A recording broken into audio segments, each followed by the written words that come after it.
सास ससुर की सालगिरह पर देवरानी जेठानी का पहनावा।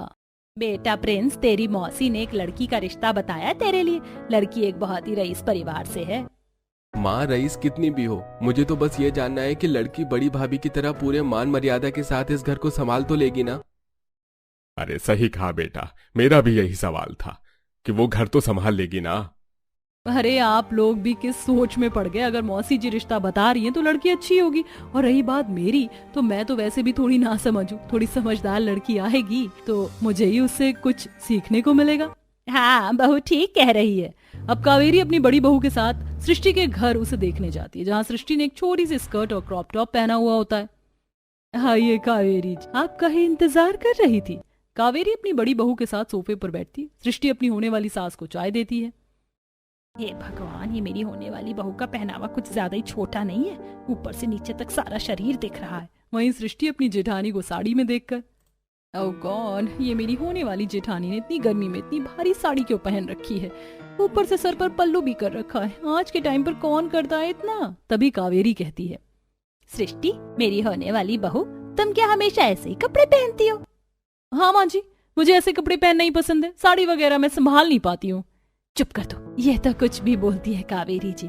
अभी बस इसने पहन रखा है ये सब, पर शादी के बाद ये साड़ी ही पहनेगी। हाँ, बस फिर ठीक है। अब कावेरी पूरी विधि विधान के साथ प्रेम की शादी सृष्टि से करवा देती है। आओ बहू रानी, घर के अंदर आओ। वाह भाभी, आपका ये लहंगा तो काफी स्टाइलिश है। हाँ, ये मैंने खुद डिजाइन करवाया था मल्होत्रा स्टूडियो में जाकर। जानती हो ना, काफी जाना माना स्टूडियो है। हाँ, सुना तो है मैंने भी, पर कभी गई नहीं। अच्छा देवरानी जी, जाइए, अब आप आराम कर लीजिए। अब अगले दिन सुबह सृष्टि स्टाइलिश वन पीस में अपनी पहली रसोई का खाना बनाकर डाइनिंग टेबल पर परोसती। सभी लोग खाने से ज्यादा सृष्टि के कपड़े को घूरते हुए कहते हैं, अरे सृष्टि, ये क्या पहना हुआ है तुमने? हाँ भाभी, वैसे आपका ड्रेस काफी छोटी है। देखो, मैं तो यहाँ खाना ही नहीं खा पाऊंगा। मेरा खाना बड़ी बहू तुम कमरे में ही भिजवा देना। अरे आप लोग ऐसे क्यों बर्ताव कर रहे हैं मेरा पहनावा देखकर? अरे इतना भी बुरा नहीं है, आजकल यही सब पहना जाता है। बहू, पहना जाता होगा, पर मैंने तो कहा था ना कि घर में साड़ी ही पहननी है, पर फिर भी तूने अपने मन की ही की। अब सेजल अपने ससुर का खाना सर पर हल्का घूंघट करके उनके कमरे में देने जाती है। लीजिए पापा जी, खाना खा लीजिए। ठीक है बहू, रख दे, मैं खा लेता हूँ। ऐसे ही कुछ समय गुजरता है और एक दिन श्यामलाल और कावेरी अपने कमरे में बैठकर आपस में बातें करते हुए, सुनिए जी, 3 दिन बाद हम दोनों की 40वीं सालगिरह है। अरे हाँ, मैं तो भूल ही गया था, और याद भी कैसे रहेगा, आज तक कभी मनाया ही नहीं सालगिरह। तभी कमरे में चाय लेकर आती देवरानी जेठानी ये सब सुनकर, कभी नहीं मनाया तो क्या हुआ पापा जी, अब मना लेते हैं ना आपकी 40वीं सालगिरह। नहीं बहू, कैसी बात कर रही हो? लोग बात क्या कहेंगे, बुढ़ापे में जवानी चढ़ रही है। ऐसा नहीं है पापा जी, आजकल तो सभी लोग अपनी सालगिरह सेलिब्रेट करते हैं। हाँ माँ जी, देवरानी जी सही कहती हैं, आपको अपनी सालगिरह मनानी चाहिए। तभी घर के बाकी सदस्य भी कमरे के अंदर आते हैं। वैसे आइडिया बुरा नहीं है, तुम दोनों मिलकर अब माँ पापा के 40वें सालगिरह की तैयारी करो। हाँ, और सृष्टि, कपड़ों की सारी शॉपिंग का तुम देख लेना, मैं तुम्हें पैसे दे दूंगा। बड़ी भाभी, आप घर संभाल लेना। ठीक है देवर जी। क्या कपड़ों की शॉपिंग के सारे पैसे मुझे मिलेंगे? अब देखना मम्मी पापा की सालगिरह में सबसे अच्छा पहनावा तो सिर्फ मेरा ही होगा।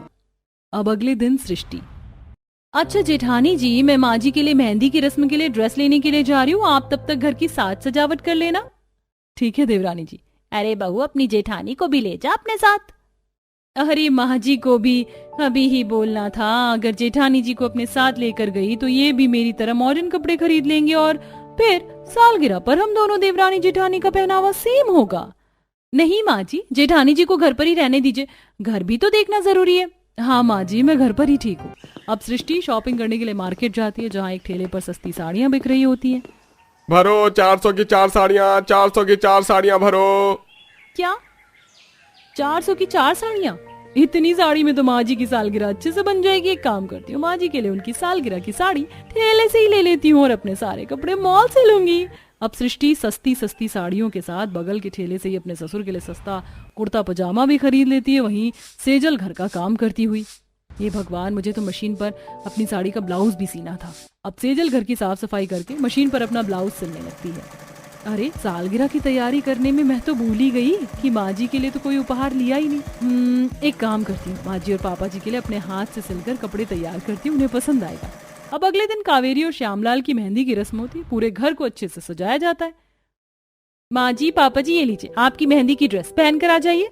अब कावेरी और श्यामलाल अपनी मेहंदी की ड्रेस पहनकर मेहंदी लगवाने बैठते। धीरे धीरे घर में रिश्तेदार भी आना शुरू कर देते। कुछ देर बाद वहाँ सृष्टि एक डिजाइनर 1 पीस ग्रीन कलर का गाउन पहन कर आती है और वह पड़ोस की लड़कियों के साथ नाचने लगती है। और ये बिमला, ये कावेरी ने अपनी मेहंदी की रस्म में इतनी फीकी सी साड़ी क्यों पहन रखी? ऐसी साड़ी तो कोई नौकरानी भी नहीं पहनती आजकल। अरे ये भाभी अपने लिए इतनी एक्सपेंसिव ड्रेस और माँ के लिए इतनी सिंपल सी साड़ी क्यों लेकर आई है? अरे सुषमा तू ये सब छोड़, उधर देख सास ससुर की सालगिरह में दोनों देवरानी जेठानी के पहनावे में जमीन आसमान का अंतर है। बड़ी बहू को देखो कितनी सुंदर सी साड़ी पहन कर रखी है, वहीं छोटी बहू को देखो इतने छोटे से कपड़े पहनकर नाच रही, चारों तरफ से शरीर दिख रहा है। राम राम, शर्म लिहाज तो है ही नहीं। अब इसी तरह अगले दिन कावेरी और श्यामलाल के लिए एक बहुत बड़ा हॉल बुक किया जाता है, जहाँ कावेरी एक सिंपल सी साड़ी और श्यामलाल एक सिंपल सी कुर्ते पजामे में स्टेज पर खड़े होते हैं।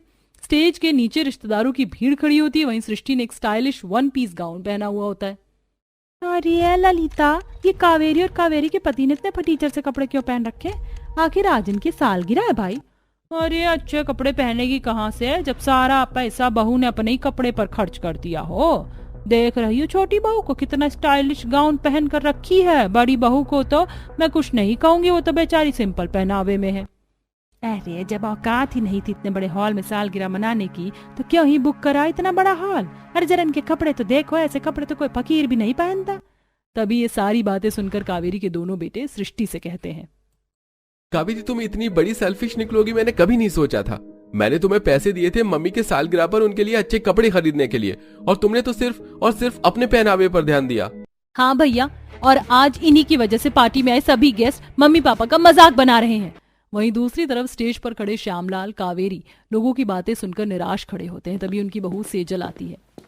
माँ जी, मैं घर के कामों में आपको आपका उपहार देना तो भूल गई। मैंने आपकी सालगिरह पर आपके लिए एक सुंदर सी साड़ी और पापा जी के लिए कोट पैंट सिलाए। अगर आप उन्हें पहन लेते तो मुझे बहुत अच्छा लगता। अब चेंजिंग रूम में जाकर श्यामलाल और कावेरी सेजल के दिए हुए कपड़े पहनकर स्टेज पर आते हैं। तभी ये सब कुछ प्रिंस हरीश, चंचल, सृष्टि देखकर, देखो सृष्टि, सीखो भाभी से कुछ। उन्होंने अपने पहनावे पर न ध्यान देकर सिर्फ और सिर्फ माँ और पापा के लिए अपने हाथों से सुंदर कपड़े सिले ताकि वो अच्छे दिख सके।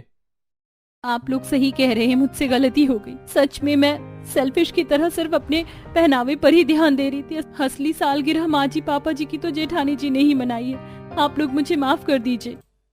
अब दोनों भाई सृष्टि को माफ कर देते हैं, जिसके बाद सभी लोग स्टेज पर आते हैं और अपनी मम्मी पापा के ऊपर गुलाब के फूलों की बारिश करते हैं। फिर श्यामलाल और कावेरी एक दूसरे को जयमाला पहनाते हैं, जिसके बाद दोनों खुशी खुशी केक को कट करते हैं। Wish you very happy anniversary मम्मी पापा जी। माँ जी पापा जी, आप दोनों को शादी की सालगिरह की हार्दिक शुभकामनाएं। ये लीजिए मम्मी पापा जी, मैंने आप लोगों की सालगिरह पर ये गोल्ड की रिंग बनवाई थी। ये रिंग आप दोनों एक दूसरे के हाथों में पहनाइए। कावेरी और श्यामलाल एक दूसरे के हाथों में अंगूठी पहनाते हैं, जिसके बाद सभी लोग तेज तेज तालियां बजाते हैं। अब हुआ ना सही मायने में दोनों देवरानी जेठानी के सास ससुर की 40वीं सालगिरह। इसे कहते हैं असली सालगिरह मनाना। आंधी तूफान में भी 50 लोगों का खाना अकेली देवरानी जेठानी बनाएंगी। पूजा क्या कर रही हो, जल्दी खाना बनाओ। बारिश और आंधी तेज हो रही है, मुझसे ये छाता संभल नहीं रहा है। 50 सदस्यों का खाना बनाना आसान है क्या निधि? अभी थोड़ी देर यूं ही आंधी बारिश में छाता कसकर पकड़कर खड़ी रहो। क्या मेरी तरह आप भी यही सोच रहे हैं कि ऐसी क्या मुसीबत आन पड़ी जो पूजा और निधि इतनी तेज आंधी बारिश में 50 सदस्यों का खाना आंगन में बैठकर चूल्हे पर बना रही हैं? अगर हाँ तो चलिए आप भी मेरे साथ कहानी में थोड़ा पीछे आओ। बहुरानी कलश गिराकर घर में रह रहे बड़े बुजुर्ग का पैर छूकर घर के अंदर आओ। अब पूजा आगे आगे और निधि उसके पीछे पीछे। सभी का पैर छू रही होती है कि तभी पूजा का पैर निधि के हाथ पर पड़ता है। निधि चिल्लाती हुई, हाँ जेठानी जी मार डाला आपने तो, मेरी तो उंगलियां ही सन्नो हो गई। सॉरी देवरानी जी, इतने सारे जनों का पैर छूते छूते मुझे पता ही नहीं चला तुम्हारा हाथ कब मेरे पैर के नीचे आ गया। चलो चलो कोई बात नहीं, इतनी छोटी मोटी चोट तो लगती रहती है। अगले दिन सुबह देवरानी जेठानी रसोई में सब्जियों को काट रही होती हैं।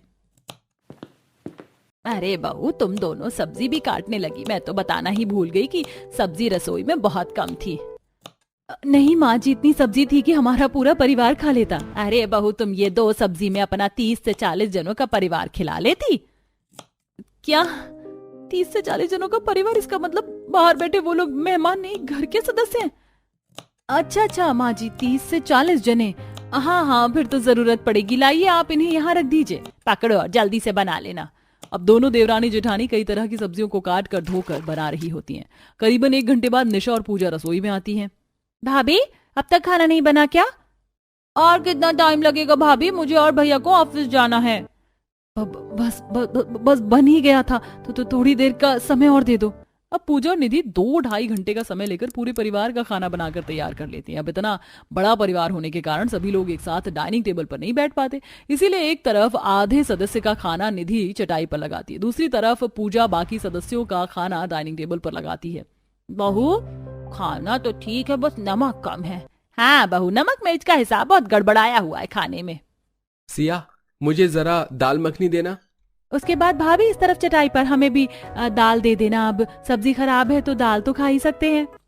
अब दोनों देवरानी जेठानी दौड़ के चटाई के पास तो दौड़ के डाइनिंग टेबल के पास भाग भाग कर घर वालों को खाना खिलाती हैं। तभी कुछ देर बाद दरवाजे की घंटी बजती है। बहू, दरवाजा खोल, कब से डोरबेल बज रही है?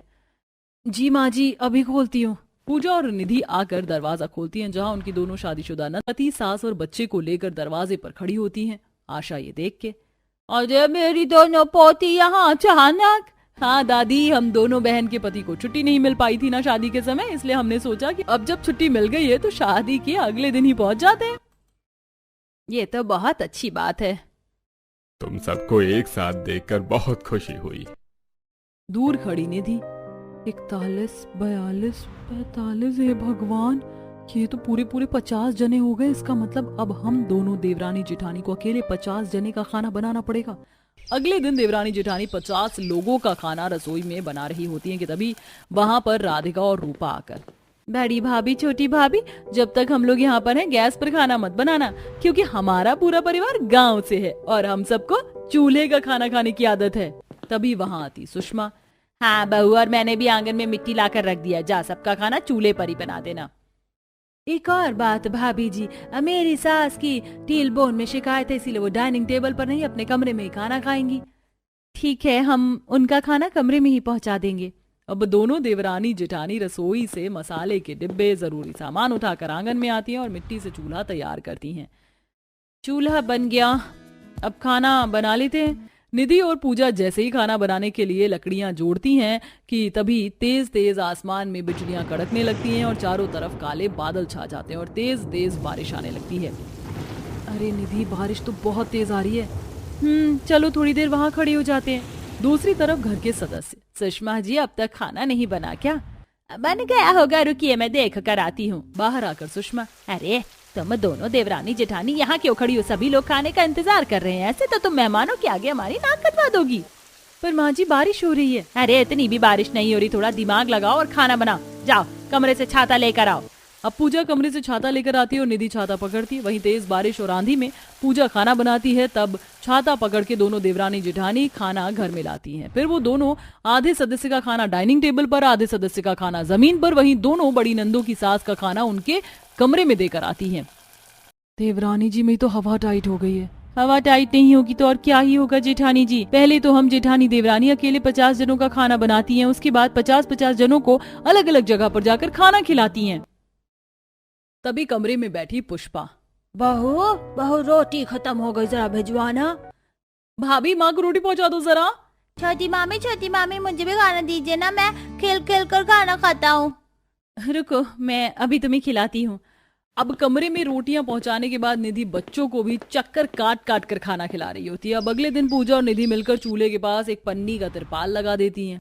ये ठीक किया बहू, अब इस तिरपाल के नीचे बैठकर तुम आराम से चूल्हे पर खाना बना पाओगी। माँ जी। अब दोनों देवरानी जेठानी चूल्हे पर खाना बनाना शुरू करती कि तभी अचानक फिर से बादलों में बिजलियां फटने लगती हैं और तेज तेज धूल मिट्टी के साथ आंधी शुरू हो जाती है, जिससे आसपास का सारा कूड़ा आकर चूल्हे के पास इकट्ठा हो जाता है।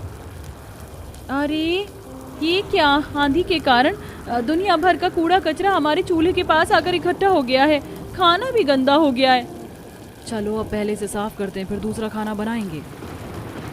अब झाड़ू लगाकर पूजा और निधि सारा कचरा साफ करती है और फिर से खाना बनाना शुरू करती है कि तभी इस बार बिजली कड़कने के साथ साथ तेज तेज बारिश भी आनी शुरू हो जाती है, जिससे सारे बने हुए खाने में पानी भर जाता है।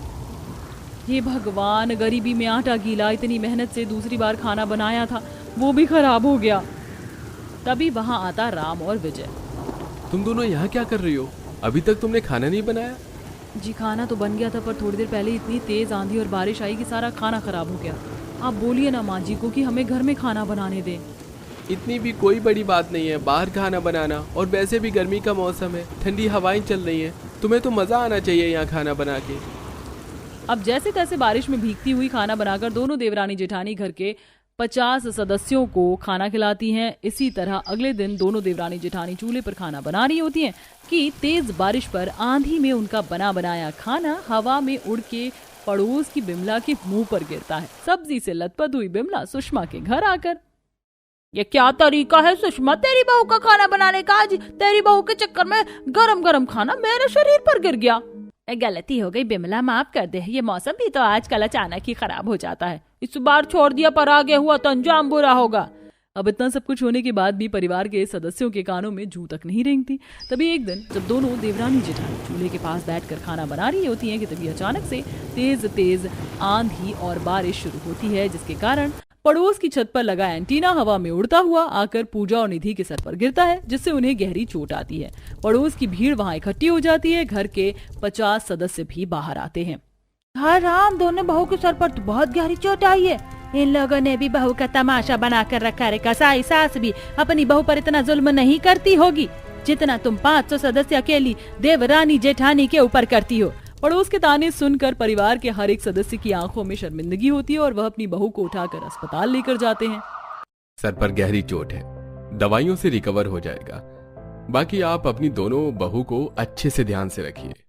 बहू हमें माफ कर दो, हम कभी तुम्हारी परेशानियों को नहीं समझ पाए और आंधी बारिश जैसे भयंकर तूफान में भी तुम दोनों देवरानी जेठानी से 50-50 सदस्यों का खाना अकेले बनवाते रहे। हमें भी माफ कर दो भाभी, हमारी वजह से आपको खुले में खाना बनाना पड़ रहा था। कोई बात नहीं, आप सभी देर से ही सही पर हमारी तकलीफों को समझ पाए, हमारे लिए यही बहुत है। इस हादसे के बाद से घर का हर एक सदस्य पूजा और निधि का रसोई में मदद करवाने लगते हैं, जिससे अब उन्हें खाना बनाने के साथ साथ आराम करने का मौका भी मिल जाया करता था।